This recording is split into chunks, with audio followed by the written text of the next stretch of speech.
বা করছি দিদা মাংস, আর আমি করছি সরি ঠাকুমা, মানে আমি দিদা ঠাকুমাকে গুবলে চাই, গুবলে আর একটু দিয়ে দিব হচ্ছে লেবু গাছ।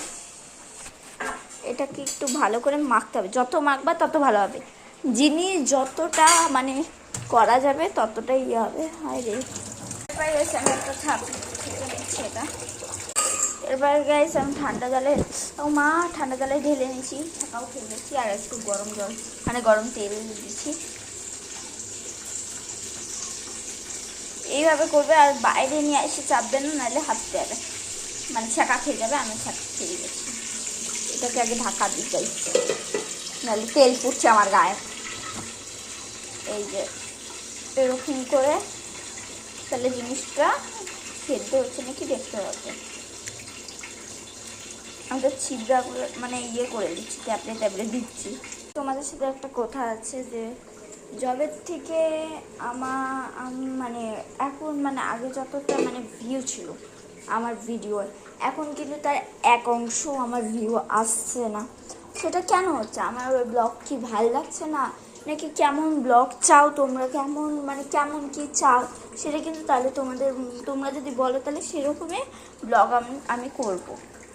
কারণ এমনি যে মানে যাদের আমি জানি বোরিং লাগে ব্লগগুলো, তো আমি তো কন্টেন্ট পাচ্ছি না, কীভাবে করব? এটা যদি তোমরা একটু বলো তাহলে ভালো। কোনো কমেন্ট আসছে না, আগে যেমন এক দুটা মানে আমার তো এমনিও ভিউটাই বেশি ছিল, বাট ইয়েটা ছিল না অত বেশি, কী বলে ওটাকে, লাইক কমেন্ট এগুলো আমার আগের থেকেই ছিল না, বাট ভিউটাও এখন কমে গেছে যেটা আগে ছিল।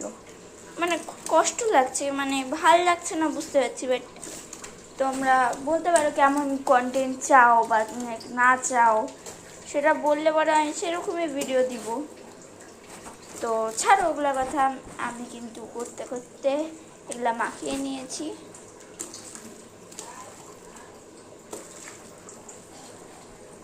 আর এগুলা মাংসের সব, হ্যাঁ চিলিটা এটা ইয়ে। আর আমার ঠাকুমার হাতে যদি মাংস খাও একবার, সারা জীবন মনে থাকে, এত সুন্দর লাগে। তো এটাকে একটু মাখিয়ে রেখে দিব, আর হাতটাকে ধুয়ে নিই। আর এটা তো ভালো জল ছিল। এর পরের ব্লগে দেখতে পাবা তুমি যে এটা তো সব এন্ড হয়ে গেছে, আমি একটু ব্লগগুলো ঘুরাই। এই যে সবচেয়ে ভয়ঙ্কর জিনিস আমার ব্লগে, বাবা ওর থেকে আমি 10 হাত দূরে থাকি। তো এরপরের ব্লগে দেখতে পাবা যে আমি ভাই যে কেমন করলাম আর না করলাম সব দেখাবো আমি। তো চলো।